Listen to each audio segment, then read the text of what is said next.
ஒரு பையனை உயிருக்குயிரா காதலிக்கிற இங்க ஒரு பொண்ணு அந்த பையனோட நிச்சயம் பண்ண போறப்போ அந்த பையன் தன்னுடைய அண்ணனை காதலிக்கிறான் அப்படின்ற ஒரு விஷயம் தெரிய வருது. அதுக்கப்புறம் அவங்க வாழ்க்கை என்னாச்சு? இன்னொரு பக்கம் ஹரியவா இருக்கிற இன்னொரு பொண்ணுக்கு விபரீதம் நடக்குதுங்க. ஒரு நாள் அவங்க தோழியோட அவங்க வெளியே போயிட்டு இருக்கும் போதோ சில நபர்கள் அவங்கள டார்கெட் பண்ணி ஒரு 4-5 பேர் ஒன்னா சேர்ந்து அந்த பொண்ணுகிட்டயும் தப்பா நடந்துக்கிறாங்க. ஆக்சுவலி அவங்க டார்கெட் பண்ணது படத்துடைய ஹீரோயினை.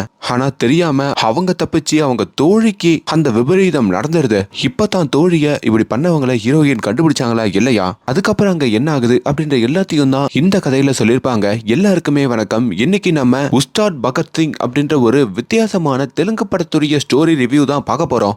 இப்போ இந்த படம் OTTலயே தமிழ் டப்பிங்கோட அவைலபிளா இருக்குங்க. வாய்ப்பு இருந்தா பாருங்க. இன்னும் லைக் கொடுக்கலனா ஒரு சின்ன லைக்கோட கண்டினியூ பண்ணுங்க. நீங்க இப்போ பார்த்துட்டு இருக்கிறது நம்மளுடைய பிலிம் பை. படத்துடைய ஆரம்பத்திலேயே சிஎம் ஆபீஸை காமிக்கிறாங்க. அங்க சிஎம் ஆபீஸே ரொம்ப பரபரப்பா இருக்குங்க. ஏன்னா சிஎம்மோட உசுருக்கே இப்போ ஆபத்து அப்படின்ற மாதிரியும் சொல்லிக்கிட்டு இருக்காங்க. அது ஏன்னு தெரிஞ்சுக்கணும்னா சில வருஷங்கள் பின்னாடி போய் பார்க்க வேண்டி இருக்கும்ன்ற மாதிரி ஒரு 25 வருஷத்துக்கு முன்னாடி இந்த கதை போகுது. ஆந்திரால இருக்கிற ஒரு அடிப்படையான கிராமத்தை காமிக்கிறாங்க. அந்த கிராமத்துல ஒரு ஆசிரியர் இருப்பாருங்க. ரொம்ப தங்கமான மனுஷன். அங்க இருக்கிற கூலி தொழிலாளர்கள் எல்லாருமே அவங்க பசங்களோட தான் வேலைக்கு வருவாங்க. ஆனா அவங்க கிட்ட எல்லாம் வந்து கையில காலில் விழுந்து உங்க பசங்களை பள்ளிக்கூடத்துக்கு அனுப்புங்க, ஃபீஸ் கூட வாங்க மாட்டேன், வேணா நானே காசு கொடுக்குறேன் அப்படின்ற மாதிரி அவங்கள கன்வின்ஸ் பண்ணி நிறைய பசங்களுக்கு பாடம் எடுப்பாரு. அப்படிப்பட்ட கிராமத்துக்குள்ள ஒரு சின்ன பொடி பையன் இருப்பாங்க. ரொம்ப துருன்னு இருப்பான். எதுக்குமே பயப்பட மாட்டான். விலங்குகள் நிறைய இருக்கிற கிராமம் அது. அங்க கூட ஒரு யானைய எப்படின்னா புடிச்சு அந்த யானையோடைய தந்தத்தை வித்துலான்ற மாதிரி சில குரூப் அங்க சுத்திக்கிட்டு இருக்காங்க. அப்படி அந்த பொடி பையன் இருக்கான் பாத்தீங்களா, அவன் அந்த இடத்துக்கு வந்து அந்த குரூப்ல இருக்கிற எல்லாரையும் அடிச்சு அந்த யானையோடைய உசரை காப்பாத்துவான். இதையெல்லாம் பாக்குற அந்த ஆசிரியரும் நீ தாண்டா என்னுடைய சீடன் அப்படின்னு சொல்லி இப்ப அந்த பொடி பையனை தான் சீடனாவே கூட சேர்த்துக்கிறாரு. அவனுக்கும் நிறைய கல்வியெல்லாம் சொல்லி கொடுத்து முன்னேற்றணும்னு நினைக்கிறாரு. அப்பா அம்மா இல்லாத அந்த பையனை அவங்க பள்ளியில சத்துணவு கூடத்துல வேலை செய்யற ஒரு லேடியோடைய பொறுப்பிலையும் விடுறாரு. அந்த லேடி தான் பையன் மாதிரிதான் நம்ம ஹீரோவையும் வளர்ப்பாங்க. சின்ன வயசுல இருந்தே ஹீரோக்கு பகத்சிங்னா ரொம்ப பிடிக்கும் அப்படின்றதுனால அவருடைய புத்தகத்தை படிச்சுதாங்க வளர்வாரு. ஒரு நாள் ஒரு பஞ்சாயத்தை வேற இழுத்து விட்டுறாரு. அதாவது சத்துணவு கூடத்துல பிள்ளைகளுக்கு இந்த சாப்பாடு கொடுக்கற அந்த கான்ட்ராக்டர் ஒருத்தர் இருப்பாருங்க. அவரு இந்த பொடி பையன் என்ன அடிச்சிட்டான் அப்படின்ற மாதிரி அந்த ஆசிரியர்கிட்ட வந்து சொல்ல, ஏன்னு கேட்டதுக்கு அந்த லேடி இருக்காங்கல்ல ஹீரோ வளர்க்குற லேடி, அவங்களும் ஒரு கதை சொல்றாங்க. நான் கூடத்துல வேலை பார்த்துட்டு இருக்கும் போதோ அங்க இவரு வந்தாரு, கலப்படமான சாப்பாடு செய்ய சொன்னாரு, முடியாதுன்னு சொன்னதுக்கு என்ன அடிச்சாரு. அதையெல்லாம் ஓரமா இருந்து நம்ம பகத்சிங் பார்த்தா, அதனால்தான் கோவம் வந்து என் பேச்ச கேட்காம அவனை அடிச்சிட்டான், அவனை மன்னிச்சிருங்க அப்படின்ற மாதிரி சொல்ல, இப்ப இதையும் இந்த ஆசிரியர் கேட்டுட்டு இந்த வயசுலயே இந்த பையன் இப்படி இருக்கானா, வளர்ந்ததுக்கு அப்புறம் கண்டிப்பா பெரிய ஆளாதான் ஆவா அப்படின்னு சொல்லி அந்த கான்ட்ராக்டரையும் இந்த ஆசிரியர் தண்டிச்சுட்டு நம்ம ஹீரோவையும் கண்ணும் கருத்துமா பாத்துக்கிறாரு. அப்படி ஒரு வேலையில தான் ஒரு சிறந்த ஆசிரியர் அப்படின்ற மாதிரி ஒரு அவார்டை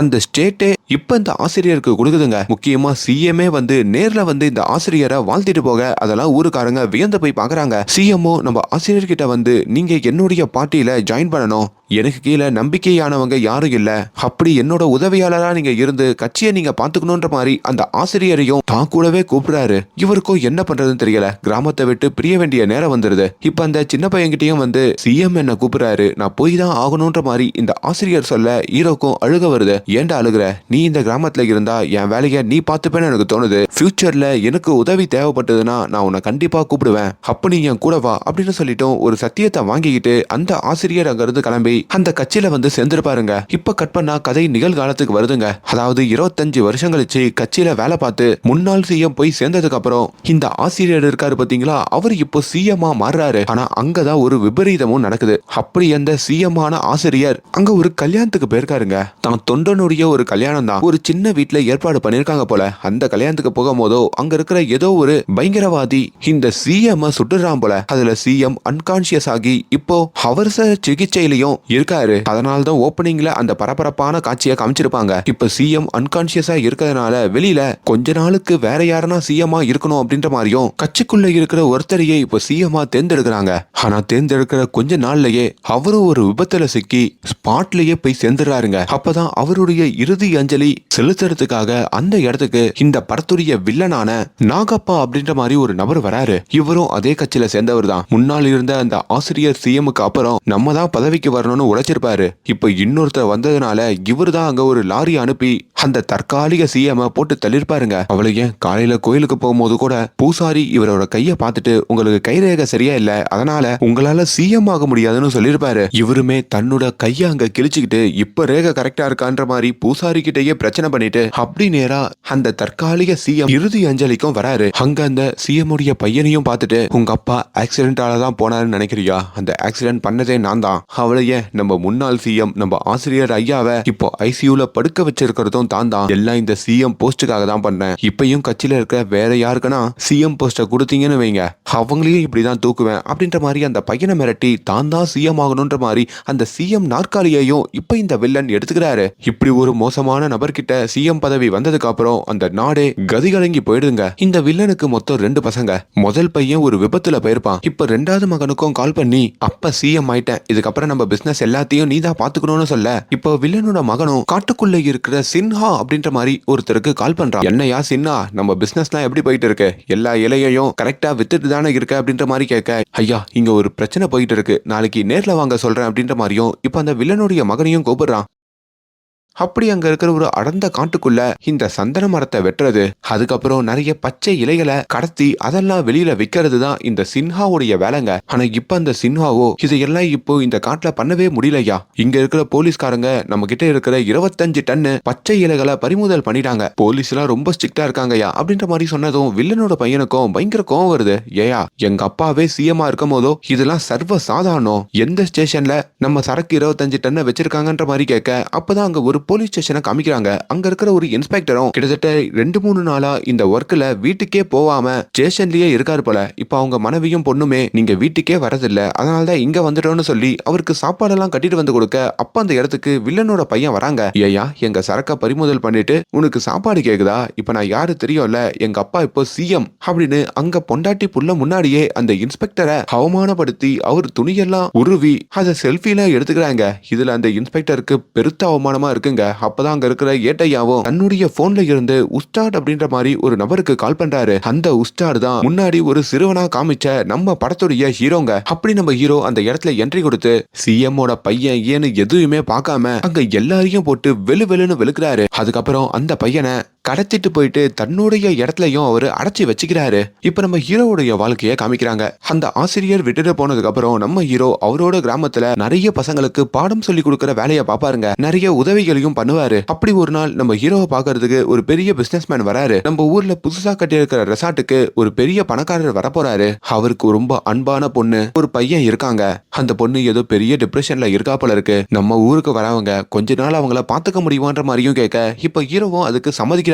அப்படி அந்த பெரிய பணக்காரரையும் ஹீரோ வந்து வெல்கம் பண்ண, அந்த பணக்காரரும் தான் பொண்ணையும் பையனையும் ஹீரோக்கு இன்ட்ரோடியூஸ் பண்ணி வச்சுட்டு, இந்த ஃபாரஸ்ட்ல சில தெரப்பி எடுக்கிறதுக்காக தான் என்னோட பொண்ணை கூட்டிட்டு வந்திருக்கேன். கொஞ்ச நாளா என்னோட பொண்ணோட உசுருக்கு சில சமூக விரோதியினால ஆபத்து இருக்கு அப்படின்ற மாதிரியும், அவளுக்கு போலீஸ் ப்ரொடெக்ஷனோட தான் எங்க வீட்லயே வச்சிருந்தோம், அதனால அவ இங்க இருக்கிற வரைக்கும் அவளை நீங்க பாத்துக்க முடியுமான்ற மாதிரியும் ரெக்வஸ்ட் பண்ண, இப்ப ஹீரோவும் அதுக்கு சம்மதிக்கிறாரு. இப்ப அந்த பொண்ணுமே அந்த ஃபாரஸ்ட்ல போயிட்டு அந்த பசுமையையும் அப்படியே ரசிச்சுக்கிட்டு இருக்காங்க. அது எல்லாம் பின்னாடி இருந்து ஹீரோவும் காவலுக்கு இருக்காரு. அங்க வந்து அந்த பொண்ணுடைய பேரு ஷொலங்கா. கட் பண்ணா இன்னொரு பக்கம் இந்த வில்லனை காமிக்கிறாங்க. வில்லனுமே என்ன ராத்திரியாச்சு நம்ம பையன் இன்னும் வீட்டுக்கு வரலையே அப்படின்ற மாதிரி தான் பிஏ கிட்டையும் கேட்க, இப்ப காட்டுக்குள்ள இருக்கிற அந்த சிங்கையா இருக்காரு பாத்தீங்களா, அவருக்கும் கால் பண்றாரு. யோ உன்ன தேடி தானே என்னோட பையன் வந்தான், இன்னும் வீட்டுக்கு வரலையே, எங்க போனான்ற மாதிரி கேட்க, ஐயா 25 டன்னு சரக்கு காணாம போயிடுச்சு, அது உங்க பையன் கிட்ட சொன்னையா, அதை தேடி காட்டுக்குள்ள போனாரியா, அதுக்கப்புறம் அவருக்கு என்ன ஆச்சுன்னு எனக்கும் தெரியலையா அப்படின்ற மாதிரி சிங்கையா போனை கட் பண்ண, வில்லனுக்கும் ஒரு பயம் வருது. இங்க ராத்திரி இந்த ஷொலங்கா இருக்காங்க பாத்தீங்களா, அவங்களும் கேம்ப் ஃபயர் மாதிரி கொளுத்திட்டு அது பக்கத்துலயும் உட்காந்துக்கிட்டு இருக்க, அப்பதான் ஹீரோவுமே ஒரு ஐடியா கொடுக்குறாரு. உங்ககிட்ட உங்க எக்ஸ் காதலனுடைய புகைப்படம்லாம் இருந்தா அதை இந்த நெருப்புல போட்டு எரிங்க, மனசு கொஞ்சம் இதமா இருக்கும் அப்படின்ற மாதிரியும் சொல்ல, இதையும் அவங்க பண்றாங்க. அவங்களுக்கு ஒரு நல்ல ஃபீல் கொடுக்குது. இங்க வில்லன் இருக்காரு பாத்தீங்களா, அவருமே தான் பையனை எப்படின்னா மீட் எடுக்கணும்னு நினைக்கிறாரு. மியா பாய் அப்படின்ற மாதிரி ஒருத்தர் இருக்காருங்க. அவருக்கு கால் பண்ணியும் அந்த காட்டுக்குள்ள நம்ம சரக்க தேடி போன என் பையன் காணோம், 2 நாளா வீட்டுக்கு வரல, நீங்க தான் அவனை கண்டுபிடிச்சு கொடுக்கணும்ன்ற மாதிரியும் சொல்ல, மியாபாயும் நீ ஒன்னும் கவலைப்படாத, நம்மளுக்கு தெரிஞ்சு இந்த உதவி பண்றதுக்கு நிறைய பேர் இருக்காங்கன்ற மாதிரியும் அங்க அஜ்மல் அப்படின்ற மாதிரி ஒருத்தருக்கு கால் பண்றாரு. அந்த அஜ்மல் யாருன்னா பாகிஸ்தானை சேர்ந்தவருங்க. நமக்கு சரக்க கொடுக்குற இந்த நாகப்பாக்கு இப்போ ஒரு பிரச்சனை வந்துடுச்சு, நாகப்பா தன்னோட பையன் காணுன்ற மாதிரி நம்ம கிட்ட சொல்றான், அப்படி அவனை தேடி கண்டுபிடிச்சு கூட்டு வரதுக்கு உங்க இயக்கத்துல இருக்கிற ரொம்ப உண்மையான நபரை அனுப்புங்க அப்படின்ற மாதிரியும் சொல்ல, இப்ப அந்த நபரையும் அனுப்புறதா அங்க அஜ்மல் வாக்கு கொடுக்குறாரு. அப்படி ஃபைசல் அப்படின்ற ஒருத்தனுக்கும் கால் பண்ணி அஜ்மல் பேசுறேன்னு சொல்ல, சொல்ல அஜ்மல் பாய் உங்களை பார்க்கறதுக்கு நான் தவமா இருக்கேன், நீங்க என்ன சொன்னாலும் செய்யறேன், என்ன வேணும்ன்ற மாதிரி கேட்க அந்த சம்பவத்தை பத்தியும் சொல்லிட்டு காட்டுக்குள்ள இருக்கிற அந்த பையனை நீ தான் தேடி கண்டுபிடிக்கணும்ன்ற மாதிரியும் இப்ப அந்த ஃபைசலை அனுப்புறாரு. இங்க ரொம்ப சோகத்துல இருக்கிற நம்ம ஷொலாங்கா இருக்காங்க பாத்தீங்களா, அவங்க கிட்டயும் நம்ம ஹீரோ வந்து உனக்கு என்னதான் பிரச்சனை, எதுக்காக உன்னோட பாய் ஃப்ரெண்ட் உன்னை விட்டுட்டு போனா, அந்த கதையை என்கிட்ட கொஞ்சம் ஷேர் பண்ணிக்கிட்டா மனசு கொஞ்சம் இதமா இருக்குல்லன்ற மாதிரியும் கேட்க அப்பதான் அவங்களும் நாங்க ரொம்ப சந்தோஷமா வாழ்க்கைய வாழ்ந்துட்டு இருந்தோம், பல நாட்கள் காதலிச்சோம், அதை ஒரு திருமணத்துல முடிக்கணும்ன்ற மாதிரியும் முடிவு பண்ணோம், அப்படி எங்க வீட்டுல பேசி அந்த பையனோட வீட்லயும் பேசி எங்க 2 பேருக்கும் நிச்சயம் நடந்தது. நிச்சயம் நடக்கிற நாட்கள்ல என்னோட பாய் ஃப்ரெண்ட் எங்க வீட்டுல தான் தங்கினா, ஆனா அவனோட ஆக்டிவிட்டிஸ் மாறுச்சு, அவனுக்கு என் அண்ணன் மேல ஒரு கண்ணு வந்தது, ஆமா அவன் என்னோட அண்ணனை காதலிச்சிட்டான் அப்படின்ற மாதிரியும் சொல்ல அங்க சுத்தி இருக்கிறவங்க எல்லாம் சிரிக்கிறாங்க. இத பாக்குற ஹீரோவுமே காதல் அப்படின்றது யார் மேல வேணாலும் வரலாம், அந்த காதலை நம்ம இழிவுபடுத்த கூடாதுன்ற மாதிரியும் சொல்லிட்டு இப்ப உடைஞ்சு போன நம்ம ஷொலங்காக்கும் உனக்கான இன்னொருத்தன் இருப்பான், அதனால்தான் இந்த பையன் உன்னை விட்டுட்டு போயிருக்கான், உன்னோட அழகுக்கெல்லாம் சும்மா சொடக்கு போட்டாலே நிறைய பசங்க விழுவாங்க, கவலைப்படாம இரு அப்படின்ற மாதிரியும் ஆறுதல் சொல்றாரு. இதெல்லாம் சொல்ல சொல்ல நம்ம ஹீரோவை ஷொலங்காக்கு ரொம்ப பிடிச்சு போகுதுங்க. இங்க இந்த ஃபைசல் இருக்காரு பாத்தீங்களா, அவரு இப்ப நேரா அந்த காட்டுக்குள்ள வராரு. அப்படி அங்க இருக்கிற சிங்கையாவையும் வந்து பாக்குறாரு. உண்மைய சொல்லு, சிஎம் உடைய பையன் உன்னை வந்து பார்த்ததுக்கு அப்புறம் எங்க போனான்ற மாதிரி கேட்க எங்க சரக்கெல்லாம் இங்க இருக்கிற இன்ஸ்பெக்டர் பதுக்கி வச்சிருந்தாரு, அவரை பாக்குறதா தான் போனான்ற மாதிரியும் சொல்ல இப்ப இவங்க எல்லாரும் கிளம்பி அந்த இன்ஸ்பெக்டரையும் வந்து பாக்குறாங்க. இன்ஸ்பெக்டரையும் போட்டு மிரட்டுறாங்க.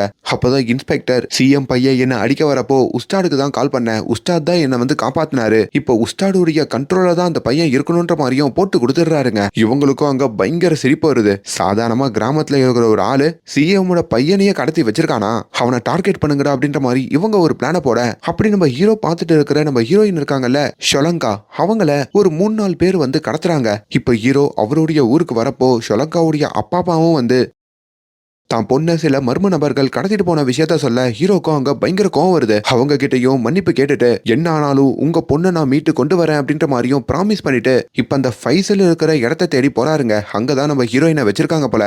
அப்படி இவரோட கண்ட்ரோல்ல இருக்கிற அந்த சிஎம்மோட பையனையும் ஹீரோ விடுதலை பண்றாரு. இப்போ ஹீரோவையும் அவங்க பிடிச்சி ஒரு இடத்துல கட்டி வச்சுட்டு அங்க மியாபாய் இருக்காரு பாத்தீங்களா, அதான் இந்த ஆர்டரை எடுத்துருப்பாரு, அவருக்கும் கால் பண்ணி ரொம்ப தேங்க்ஸ் அப்படின்ற மாதிரியும் சிஎம் பையன் சொல்லிக்கிட்டு இருக்க மியாபாயும் யாரா உன்னை கடத்தினவன், அவன் மூஞ்ச நான் கடைசியா பார்க்கணும்னு ஆசைப்படுறேன் அப்படின்ற மாதிரியும் வீடியோ காலுக்கு வர சொல்றாரு. அப்படி நம்ம ஹீரோவுடைய முகத்தை பார்த்ததும் மியாபாய் அங்க நடுங்கி போறாருங்க. டேய் இவன் உஸ்தாடுடா, இவன் சாதாரண ஆள் இல்ல, இவனே ஒரு போலீஸ் தான் அப்படின்ற மாதிரியும் சொல்ல ஆமாங்க அப்பதான் ஹீரோ போலீஸ்னு அங்க தெரியுது, எல்லாரும் அங்க இருந்து தப்பிச்சு போயிடுங்கன்ற மாதிரியும் சொல்றாரு. இப்போ வில்லனோட பையனான அவனும் ஃபைசலும் அங்க தப்பிக்கலான்னு பாக்குறதுக்குள்ள அது வரைக்கும் வில்லன் கேங்ல ஒருத்தனா இருக்கிற மாதிரி இருந்த இந்த சிங்கையா அவர் சுயரூபத்தை காமிக்கிறாரு. அங்க தன்னோட மத்த போலீஸ்களை கூட்டிட்டு வந்து அந்த ஃபைசல் வந்திருப்பாரு பாத்தீங்களா, அவரோட கேங்ல இருக்கிறவங்க எல்லாம் அடிக்கிறாரு. அப்பதான் இந்த சிங்கையா ஒரு ஃபாரஸ்ட் ஆபீசர், இவ்வளவு நேரம் நம்ம ஹீரோ மாதிரியே அவரும் அப்படியில தான் இருந்திருக்காருன்ற மாதிரியும் தெரிய வருது. இப்ப இவங்க எல்லாரும் சேர்ந்து அங்க இந்த ஃபைசலையும் பிடிக்கிறாங்க, மறுபடியும் சிஎம்மோட பையனையும் கட்டி வைக்கிறாங்க.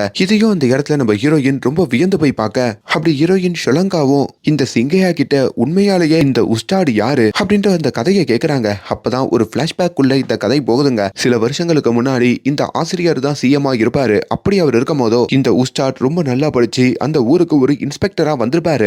அப்ப அந்த ஊருக்குள்ள இருக்கிற கோயில்ல ஒரு கலவரம் ஏற்பட்டிருக்கோங்க. அந்த கலவரத்தை பண்ணது யாருன்னா இந்த வில்லன் இருக்காரு பாத்தீங்களா நாகப்பா, அவர் தாங்க. எதுனா ஒரு மத கலவரத்தை உருவாக்கி அது மூலயமா நம்ம ஆட்சியை கலைச்சி சிஎம் ஆயிடணும் அப்படின்ற மாதிரியும் ஆசைப்படுவாரு. ஆனா அதை நம்ம ஹீரோ முறியடிச்சு நேரா நாகப்பா கிட்டேயே வந்து சவால் விடுறாரு. நான் இந்த காக்கி சட்டை போட்டிருக்க வரைக்கும் உன்னால அந்த சிஎம் சேர்ல வந்து உட்கார முடியாது, நீ எவ்வளவு முயற்சி பண்ணாலும் உன்னை தடுப்பேன்ற மாதிரியும் சவால் விட்டுட்டு போறாரு. இதனால அந்த நாகப்பாக்கும் நம்ம ஹீரோக்கும் ஒரு முன்பகை ஆல்ரெடி இருக்கோங்க. அண்ட் அந்த ஆசிரியர் இருக்காரு பாத்தீங்களா, அவர் தான் சின்ன வயசுலயே சொல்லியிருப்பாரு எனக்கு தேவைனா உன்னை நான் கூப்பிடுவேன்ட்டு. அப்படி நம்ம ஹீரோவையும் கூப்பிட்டு தன்னுடைய உதவியாளரா ஒரு துணை முதல்வர் மாதிரி வச்சுக்கிறாருங்க. ஆனா எல்லாமே அன்அபிஷியலா தான். ஹீரோவும் உங்க கட்சிக்குள்ள இருந்தே அந்த நாகப்பா இந்த மாதிரி சதி பண்றான், உங்க கட்சியையே அவன் கலைக்க பாக்குறான், ஜாக்கிரதையா இருங்கன்ற மாதிரியும் இந்த இன்சைட் இன்ஃபர்மேஷன்லாம் வந்து கொடுத்துட்டு போவாரு. இப்படி ஒரு வேலையில தான் இந்த நாகப்பா இருக்காரு பாத்தீங்களா, அவருக்கு 2 பசங்க இருப்பாங்கன்னு சொன்னனே, அதுல இப்போ முதல் பையனை காமிக்கிறாங்க. அவனுமே இப்ப ரொம்ப கோவமா அந்த போலீஸ் ஸ்டேஷனுக்கு வராங்க. உனக்கு எவ்வளவு தைரியம் இருந்தா எங்க அப்பா கிட்டயே வந்து அவரை எதிர்த்தே பேசி அவருக்கே சவால் விட்டுட்டு போவேன்ற மாதிரியும் ஹீரோவையும் பார்த்து முறைக்கிறான். என்னைக்குனா உனக்கும் குடும்பம் அப்படின்றது ஒண்ணு வரும், அப்படி வந்துச்சுன்னா உன் குடும்பத்தை உன்கிட்ட இருந்து பிரிப்பேன், அப்ப நான் யார் யாருன்னு உனக்கு தெரியுன்ற மாதிரியும் ஹீரோ கிட்டயே சவால் விட்டுட்டு போறான். அப்படி நம்ம ஹீரோ அந்த ஊருடைய இன்ஸ்பெக்டரா இருக்கும் போது தான் அவர் இன்னொரு கேஸை ஹேண்டில் பண்ணிருப்பாருங்க. அதாவது மியாபாய் அப்படின்ற ஒருத்தருடைய கேஸ். அந்த மியாபாய்க்கு பாகிஸ்தான்ல இருக்கிற சில தீவிரவாதி அஜ்மல் கூடலாம் ஒரு தொடர்பு இருக்கு அப்படின்ற மாதிரியும் கேள்விப்படுறாரு. அதே மாதிரி அந்த அஜ்மலுக்கும் அந்த மியாபாய் பாதுகாப்பு கொடுக்கறாரு அப்படின்ற மாதிரியும் ஹீரோ கேள்விப்பட்டு அந்த மியாபாயையே நேர்ல வந்து பார்த்து அவரை அடிச்சு போட்டுட்டு அவர் கண்ட்ரோல்ல இருக்கிற அஜ்மலை கூட்டிட்டு போயிருப்பாரு. அதனால தாங்க இப்ப வரைக்குமே நம்ம ஹீரோவை பார்த்தா மியாபாய்க்கு ஒரு பயங்க. ஆனா அவ்வளவு கஷ்டப்பட்டு அந்த அஜ்மலை நம்ம ஹீரோ போலீஸ் கிட்ட ஒப்படைச்சிருந்தாலும் அவர் கோர்ட்டுக்கு போற வழியில அவருடைய ஆட்கள் உதவியோட தப்பிச்சிடறாரு போல. இப்படி ஒரு வேலையில தான் இந்த படத்துடைய ஹீரோயினை காமிக்கிறாங்க. இவங்களுடைய பேரு ஆர்ஜே லீலா. இவங்க ஒரு கேர்ள்ஸ் ஹாஸ்டல்ல தங்கி தான் அவங்களுடைய ஆர்ஜே வேலைக்கு போயிட்டு வருவாங்க. 25 வயசு ஆகியும் சிங்கிளா தான் இருப்பாங்க. அவங்களுக்கு ஒரு உயிர் தோழிங்க. அப்படி அவங்க எப்பவுமே இந்த ஜாதகம் பாக்குறது, காலையில இந்த ராசி பலன் பாக்குறதுலாம் உண்டுங்க. அப்படி அந்த ஜோசியக்காரரும் வந்து இன்னைக்கு கன்னிராசி நேயர்களுக்கு ஒரு அதிர்ஷ்டம் காத்திருக்கு, அவங்க கல்யாணம் பண்ணிக்க போற ஒருத்தரை பாப்பாங்க, அந்த ஒருத்தர் அவங்களுக்கு வந்து பொட்டு வச்சுட்டு போவாங்கன்ற மாதிரியும் அவருங்க சொல்லிக்கிட்டு இருக்க. இது எதையுமே நம்ம ஹீரோயின் லீலா நம்ம மறுக்கிறாங்க. அப்படி ஒரு வேலையில தான் அவங்க தங்கி இருக்கிற அந்த ஹாஸ்டல் இருக்கு பாத்தீங்களா, அந்த ஹாஸ்டலுக்குள்ள சில சமூக விரோதிகள் போலீஸ் கிட்ட இருந்து தப்பிச்சு இங்க அடைக்கலம் காண்றதுக்காக புகுந்துட்டாங்க அப்படின்ற மாதிரியும் தெரிய வருது. அப்படி அந்த சமூக விரோதிய தேடியும் இந்த ஹாஸ்டலுக்கு இப்ப போலீஸ்காரங்களும் வர, அதுல நம்ம ஹீரோவும் வராருங்க. அங்க இருக்கிற ஒவ்வொரு கேர்ள்ஸ் ஹாஸ்டல் ரூமையும் அவர் தட்டி ஹாஸ்டலுக்குள்ள ஒரு டேஞ்சரான பர்சன் நுழைஞ்சிட்டான், யாரு கதவு தட்டினாலும் இதுக்கப்புறம் திறக்காதீங்கன்ற மாதிரி சொல்லிட்டு போறாரு. அப்படிதான் நம்ம ஹீரோயினுடைய ஹாஸ்டல் கதவு தொடர்ந்து இருக்கிறதா அவர் பாக்குறாரு. உள்ள வந்து லீலா கிட்டையும் இங்க எந்த பிரச்சனையும் இல்லதானே, சமூக விரோதி உள்ள பூந்துட்டான், ஜாக்கிரதையா இருங்கன்னு சொல்ல, ஆனா ஹீரோயினுடைய முகம் அங்க மாறி இருக்கிறத கவனிக்கிறாரு. உங்களுக்கு ஒரு வேலை எதனா பிரச்சனை இருந்தா என்னோட நம்பர் நோட் பண்ணிக்கங்க, எனக்கு கால் பண்ணுங்க அப்படின்ற மாதிரி அந்த நம்பர் கொடுக்க நம்ம ஹீரோயின் அந்த நம்பர் நோட் பண்ணிக்கிட்டே அவன் இங்கதான் இருக்கான்ற மாதிரியும் ஹீரோக்கு ஒரு மெசேஜா அனுப்புறாரு. இப்ப அந்த சமூக விரோதி இருக்கான் பாத்தீங்களா, நம்ம ஹீரோயினுடைய தோழியோடைய கத்திய வச்சுட்டு தான் அந்த இடத்துல இருந்து தப்பிக்கணும் அப்படின்ற மாதிரி பாத்துட்டு இருக்காங்க. ஆனா அந்த இடத்துக்கு இப்ப நம்ம ஹீரோ வராரு. அதாவது ஹீரோயினுடைய மெசேஜை பார்த்துட்டு தாங்க வந்திருப்பாரு. அப்படி அங்க அந்த சமூக விரோதியையும் நம்ம ஹீரோ கையும் களவுமா பிடிக்கிறாரு. அப்படி தனக்கு உதவி பண்ண நம்ம ஹீரோயினையும் பார்த்துட்டு ரொம்ப தேங்க்ஸ் அப்படின்ற மாதிரி சொல்றாரு. அவங்க மூஞ்சி கழுவும் போதோ அவங்க பொட்டை கையில வச்சிருப்பாங்க. இப்ப அந்த பொட்டு உங்க தலையில இருந்தா இன்னும் நல்லா இருக்கும்னு சொல்லிட்டு போக அங்க ஹீரோயினுக்கு அந்த ஜோசியக்காரர் சொன்னபடியே நடக்குதுன்ற மாதிரியும் ஃபீல் ஆகுது. அங்க ஹீரோவையும் பிடிச்சு போகுது. இப்ப அடுத்த நாளுமே மறுபடியும் நம்ம ஹீரோயின் அதே ஸ்டேஷனுக்கு வராங்க. சார் ஒரு பெரிய பிரச்சனையில மாட்டிக்கிட்டேன் சார் அப்படின்ற மாதிரி சொல்ல, என்ன பிரச்சனைன்னு கேட்கும் போதோ நான் ஒரு ஆர்ஜேவா இருக்கேன் சார், அப்படி நேத்து இந்த சமூக விரோதியை நீங்க பிடிச்சிங்களா சார், அது ரொம்ப பெருமையா நான் என் ஸ்டேஷன்ல மைக்கு போட்டு சொல்லி இருந்தேன் சார், அதுல பில்டப் கொடுக்குறாமே நினைச்சு எனக்கு நானே பில்டப் கொடுத்து என்னாலதான் நீங்க அந்த சமூக விரோதியை பிடிச்சிங்கன்ற மாதிரி சொல்லிட்டேன் சார். அப்ப என்னோட மொபைலுக்கு ஒரு போன் கால் வந்தது. ஏதோ ஒரு மர்ம நபர் தான் ஒரு ஏக்கத்துல இருக்கன்ற மாதிரியும் சொல்லிக்கிட்டு எங்க ஆளையா போலீஸ பிடிச்சு கொடுக்குற, உன்னை எதனா பண்ண போற அப்படின்ற மாதிரியும் மிரட்டினா சார். அதுவும் ஒரு வாரம் டைம் கொடுத்துருக்கான் சார், அதுக்குள்ள எதனா பண்ணிடுவேன் ரெடியாருன்னு வேற சொன்னா சார். எனக்கு ரொம்ப பயமா இருக்கு சார், என்னை எவ்வளவு காப்பாத்துங்கன்ற மாதிரியும் கேட்க அங்க ஹீரோக்கு சிரிப்பு தாங்க வருது. எவ்வளவு அழகா இருக்க, ஆனா கொஞ்சமாச்சு அறிவு இருக்கா, இப்படி விளம்பரத்துக்காக நீயே இப்படி சொல்லிக்கிட்டா இப்படி ஆபத்து வரதான் செய்யும். இப்ப என்னுடைய வேலையெல்லாம் விட்டுட்டு உனக்கு பாதுகாப்பு வேற கொடுக்கணுமா அப்படின்னு சொல்லிட்டோம். சரி ஓகே, வேற வழி இல்ல, நானே இந்த ஒரு வாரம் உனக்கு பாதுகாப்பு கொடுக்கறதா சொல்லி இப்ப ஹீரோயின் எங்க போனாலும் நம்ம ஹீரோ பாதுகாப்புக்காக வராரு. அப்படி ஹீரோவோட டைம் ஸ்பெண்ட் பண்றது நம்ம ஹீரோயினுக்கும் ரொம்ப ரொம்ப பிடிச்சு போகுதுங்க. நம்ம ஹீரோ சிரிக்க மாட்டாரு, ஜாலியா பேச மாட்டாரு, ஆனாலும் ஹீரோயினுக்கு பிடிக்கும். அவரை எப்படின்னா சிரிக்க வைக்கணும், டான்ஸ் ஆட வைக்கணும், ஜாலியா இருக்க வைக்கணும்னு சொல்லி நிறைய முயற்சிகள் எடுப்பாங்க. அது எல்லாத்துக்கும் தான் ஃப்ரெண்டு அந்த தோழி இருப்பாங்கல்ல, அவங்க கிட்ட தான் ஐடியா கேட்டு அதெல்லாம் பண்ணுவாங்க. ஒரு நாள் ஹீரோவை இருக்கிற தைரியத்துல ரொம்ப ஒரு பெரிய மார்க்கெட்டுக்கு நம்ம ஹீரோயின் தனியா போயிடுறாங்க. அப்படி நம்ம ஹீரோயினை அங்க ஒரு மர்ம நபர் தூரத்துல இருந்து பாக்குறான். அவங்க அசந்த நேரமா பார்த்து ஒரு கத்தியை எடுத்துக்கிட்டு நம்ம ஹீரோயினையும் நெருங்குறான். அப்ப அந்த இடத்துக்கு பருதா போட்டுக்கிட்டு நம்ம ஹீரோயினை ஒருத்தர் வந்து காப்பாத்த பார்த்தா அது நம்ம ஹீரோவுடைய ஆளுங்க. ஆக்சுவலி நம்ம லீலாவை மிரட்டினவனை கையும் களமா பிடிக்கிறதுக்கு தான் அவங்கள மார்க்கெட்டுக்கு தனியாவே நம்ம ஹீரோ அனுப்பியிருப்பாரு. அப்படி அவருடைய டிராப்லயும் அந்த நபர் வந்து விழ இப்ப அந்த நபரையும் அங்க எல்லாரும் முன்னாடியும் என்கவுண்டர் பண்றாரு. இப்ப நம்ம ஹீரோயினோட உசுருக்கு வந்த அந்த கேடும் அவங்கள விட்டு நீங்குதுங்க. அதனால இவ்வளவு நாள் பாதுகாப்புக்கு இருந்த நம்ம ஹீரோயினை விட்டு பிரிய வேண்டிய சூழ்நிலை ஏற்படுது. இதுல ஹீரோயினும் ஒரு மாதிரி கலங்கி போறாங்க. ஹீரோவுமே ரொம்ப மிஸ் பண்றாங்க. இதையெல்லாம் ஒரு ஓரத்துல இருந்து இந்த வில்லன் இருக்காரு பாத்தீங்களா, நாகப்பாவும் அவங்க பையனும் பார்த்துக்கிட்டு இருக்க. ஆக்சுவலி ஹீரோயினை மிரட்டா ஆள் அனுப்புனதே அவங்களுடைய ஆளதாங்க. இப்போ அவங்களுடைய ஆளுங்களையே போட்டதுனால அவங்க பயங்கரமா காண்டாகிறாங்க. இப்போ யாருக்கும் தெரியாம நம்ம ஹீரோயினையும் அவங்க தோழியையும் இவங்க ரகசியமா ஃபாலோ பண்ண இங்க ஹீரோயின் என்னதான் நம்ம ஹீரோவை விட்டு வந்திருந்தாலும் அடிக்கடி நம்ம ஹீரோவை வந்து பாப்பாங்க. எதனா ஒரு பிரச்சனை அப்படின்ற மாதிரி, ஏன் குழாயில தண்ணி வரலனா கூட நம்ம ஹீரோ கிட்ட வந்து கம்ப்ளைண்ட் கொடுப்பாங்க. ஏமா நீ எப்ப பார்த்தாலும் என்கிட்டயே வந்துகிட்டு இருக்கிய, உனக்கு எதனா பிரச்சனைனா பிரச்சனை பண்றங்கிட்ட நீ உஸ்தாடுடைய ஆளு அப்படின்ற மாதிரி சொல்லு, உங்ககிட்ட யாரும் பிரச்சனை பண்ண மாட்டா, உங்ககிட்ட நெருங்கவே மாட்டாங்க அப்படின்ற மாதிரியும் நம்ம ஹீரோ சொல்ல அப்படி ஒரு வேலையில தான் நம்ம ஹீரோக்கு சில நாட்களுக்கு அப்புறம் ஒரு ஃபோன் கால் வருது. இந்த வில்லனுடைய பையன் தான் கால் பண்றான். உனக்கு எவ்வளவு தைரியம் இருந்தா எங்க கிட்டயே வம்பு பண்ணிருப்ப, அதனால தான் உன்னை பழிவாங்கறதுக்கு நாங்க ஒரு காரியம் பண்ணிருக்கோன்ற மாதிரியும் சொல்றான். இப்போ ஹீரோவும் அடிச்சு பிடிச்சு ஒரு ஹாஸ்பிட்டலுக்கு ஓடுறாரு. அங்க நம்ம ஹீரோயினும் கதறி அழுதுகிட்டு இருக்க, உள்ள போய் பாருங்க பல்லவிக்கு அப்படின்ற மாதிரியும் அழுக. இப்போ உள்ள வந்து ஹீரோ பார்க்கும் போதோ அங்க நம்ம ஹீரோயினுடைய தோழி பல்லவி ரொம்ப கிரிட்டிக்கலான ஸ்டேஜ்ல இருக்காங்க. என்னாச்சு அப்படின்ற மாதிரி நம்ம ஹீரோ கேட்கும் போதோ அவங்க அங்க ஒரு கதையை சொல்றாங்க. அண்ணா, நான் எப்பவும் போல ஆபீஸுக்கு போயிட்டு திரும்ப வரப்போ என்ன ஒரு 4 பேர் வந்து கடத்தினாங்கண்ணா. அதுல ஒருத்தன் அந்த நாகப்பாவுடைய பையனா. அந்த 4 பேரும் நீதானே அந்த உஸ்டாடோடைய காதலி அப்படின்ற மாதிரி கேட்டாங்கண்ணா. அப்பதான் அவங்க என்ன தேடி வரல, என் ஃப்ரெண்டு லீலாவை தேடி வந்திருக்காங்கன்ற மாதிரி தெரிஞ்சது. நான் இல்லன்னு சொல்லிட்டு அங்க போயிருந்தா அவங்க கண்டிப்பா லீலாவை கண்டுபிடிச்சு இது மாதிரி பண்ணிருப்பாங்க. என் ஃப்ரெண்டுக்கு எதுவும் ஆகக்கூடாதுன்னு சொல்லி நான் தான் அப்படின்ற மாதிரியும் ஒத்துக்கிட்டேனா. அதுக்கப்புறம் ஒரு காருக்கு கூட்டு போயிட்டு என்னை இவங்க இப்படி பண்ணிட்டாங்கண்ணா, என்னால வலி தாங்க முடியலனா அப்படின்ற மாதிரியும் கண் கலங்கி அழுகுறாங்க. இதை கேட்கும் போது லீலாக்குமே ஒரு மாதிரி எமோஷனல் ஆகுது. ஒரு ஃப்ரெண்டு எவ்வளவு பெரிய தியாகத்தை கூட தனக்காக பண்ணுவாளான்ற மாதிரி இருக்கு. ஹீரோவுமே நீ ஒன்னும் கவலைப்படாத, உன்னை இப்படி பண்ணவங்கள இன்னும் 24 மணி நேரத்துல குற்றவாளி கூண்டுல வைக்கிறேன் அப்படின்ற மாதிரி சொல்லிட்டு அவர் அங்க இருந்து கிளம்ப. இப்ப வெளியில பிரஸ்காரங்களும் வந்து தொடர்ந்து இந்த மாதிரியான சம்பவங்கள் நம்ம ஊருக்குள்ள நடந்துகிட்டே இருக்கு, பெண்களுக்கு பாதுகாப்பே இல்லையான்ற மாதிரிலாம் கேள்வி கேட்கறாங்க. அது எல்லாமே இன்னும் இந்த ஒரு ராத்திரியில உங்களுக்கு தெரிய வரும் அப்படின்ற மாதிரி சொல்லிட்டு இப்ப நேரா நம்ம ஹீரோ அந்த வில்லன் நாகப்பாவுடைய வீட்டுக்கு வராரு. வில்லன் நாகப்பா தான் பையனோட உக்காந்து ரொம்ப சந்தோஷமா சரக்க போட்டுட்டு இருக்காருங்க. அங்க நம்ம ஹீரோவையும் பார்த்துட்டு என் பையனை பார்த்து நான் பொறாமப்படுறேன், நான் அவனுக்கு பையனா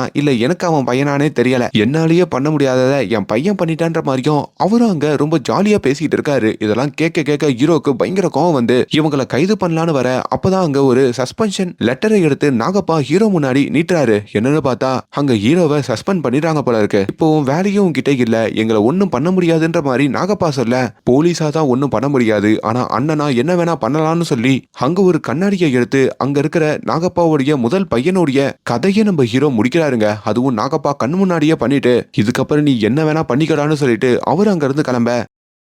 இதுலதான் நாகப்பாக்கும் நம்ம ஹீரோக்கும் இருக்கிற பகை அதிகரிச்சிருக்கும். அதே வேளையில இன்னொரு பக்கம் நம்ம ஹீரோயினுடைய தோழி இருக்காங்க பாத்தீங்களா, அவங்களும் ஒரு கடத்துல அவங்க உசுர விடுறாங்க. இதுல நம்ம ஹீரோயின் இன்னமும் உடஞ்சு போறாங்க. அவங்களால ஒரு நாள் கூட நிம்மதியா தூங்கவோ இருக்கவோ முடியலைங்க. ஹீரோயினுக்கு அப்பா அம்மா இல்ல, ஒரே ஒரு தாத்தா மட்டும்தான். அப்படி அந்த தாத்தா வீட்லயும் வந்து ஹீரோயின் இருக்காங்க. ஒரு நாள் அந்த தாத்தாவும் நம்ம ஹீரோவுடைய வீட்டுக்கு வராரு. என் பேத்தியோடைய நிலைமைய நினைச்சு பார்த்தா எனக்கே ரொம்ப பரிதாபமா இருக்கு, அவளால ஒரு நாள் கூட அழுகாம தூங்க முடியல, சாப்பிட கூட மாற்றான்ற மாதிரிலாம் சொல்லிட்டு இருக்க, உங்க பேத்திக்கு கால் பண்ணுங்க நான் பேசுறேன்ற மாதிரியும் ஹீரோ இப்ப கால் பண்ணி பேசுறாரு. என்னமா இப்படியே இருந்தா என்னதான் அர்த்தம், அதான் உன் ஃப்ரெண்ட் அப்படி பண்ணவனா பழி வாங்கிட்டோம், நீ தைரியமா இருந்தா தானே மூவ் ஆன் ஆகியா போக முடியும். சரி ஓகே, கல்யாணத்துக்கு அப்புறம் நீ உங்க தாத்தாவோட தான் இருப்பியா இல்ல தாத்தாவோட நம்ம வீட்டுல வந்து இருப்பியான்னு ஹீரோ கேட்க, ஹீரோயினுக்கு அங்க ஒண்ணும் புரியல. அப்பதான் நம்ம ஹீரோயினை கல்யாணம் பண்ணிக்கிறதா அங்க வாக்கு கொடுக்கறாங்க. அதுல ஹீரோயின் இன்னமும் கதறி அழுக.